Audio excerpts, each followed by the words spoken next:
sesuatu yang ada di lingkungan kita, baik hidup maupun tidak hidup. Berarti tanaman, tumbuhan, hewan, semuanya dan kita itu termasuk yang hidup di dalam lingkungan.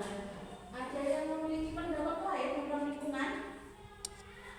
Ya, apa sih ya? Segala sesuatu yang terdapat di sekitar kita yang berpengaruh bagi aktivitas makhluk hidup. Kemarin kita sudah membahas tentang lingkungan. Sekarang yang akan kita bahas yaitu tentang komponen ekosistem. Mungkin di buku LKS atau di literatur manapun kalian sudah membahas atau sudah membaca tentang komponen ekosistem.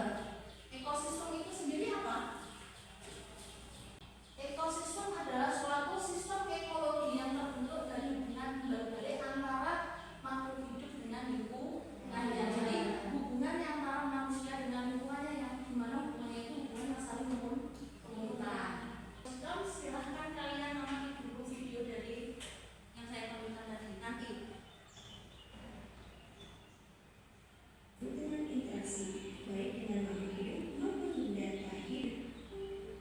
Sedangkan ekologi adalah cabang biologi yang mempelajari atau menelitikan bagi organisme itu sendiri. Kalau ekosistem tadi hubungan timbal balik antara makhluk hidup dengan lingkungannya. Dan ilmu yang mempelajari tentang ekosistem itu disebut dengan ilmu ekosistem. Jadi ilmu yang mempelajari tentang ekosistem disebut dengan ilmu ekologi. Kenapa kok si tumbuhan itu disebut dengan makhluk hidup? Padahal dia tidak dapat berpindah tempat. Ada yang tahu? Belum. Jadi tumbuhan itu kenapa kok disebut juga dengan makhluk hidup? Jadi meskipun dia tidak dapat berpindah tempat, misalnya seperti manusia dan hewan, tapi tumbuhan itu dapat bergerak, dapat berkembang, iya, dan juga dapat bernafas. Jadi kalau kita tadi membahas tentang ekosistem yang ada ekosistem biotik sama abiotik. Kalau komponen biotik itu berdasarkan fungsinya itu dibagi menjadi 3 bagian. Jadi yang itu berarti yang terdiri dari komponen makhluk hidup yang bisa mencari makanannya secara mandiri atau tanpa bantuan orang lain atau disebut juga dengan autotrof.